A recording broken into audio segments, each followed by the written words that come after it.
आयजा खान और दानिश तैमूर की लड़ाई। दानिश आयजा को मनाने लंदन पहुंच गए। पाकिस्तान शोबिस इंडस्ट्री की मारूफ जोड़ी आयजा खान और दानिश तैमूर के कपल को काफी पसंद किया जाता है, लेकिन हाल ही में इन दोनों में नाराजगी की खबरें सोशल मीडिया पर गर्दिश कर रही हैं। यहां तक कि एक सोशल मीडिया चैनल का कहना है कि आयजा खान दानिश से टाइम न देने पर नाराज थीं, जिन्हें मनाने के लिए दोनों ने बरतानिया का ट्रिप किया। इस खबर का मजाक उड़ाते हुए आयजा खान ने तंजिया अंदाज में एक स्क्रीनशॉट शेयर किया और लिखा कि यूट्यूब पर अपना ड्रामा देखने के लिए नाम सर्च किया तो पता चला कि फैंस ने ही ड्रामा बना रखा है। आयजा ने खुशी के इमोजी के साथ दानिश को टैग करते हुए लिखा, अगर ये बात है तो मैं नाराज हूँ।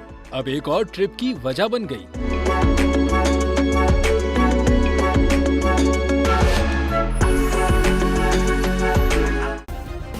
सब्सक्राइब करें और बेल दबाएं ताकि कोई खबर रह न जाए।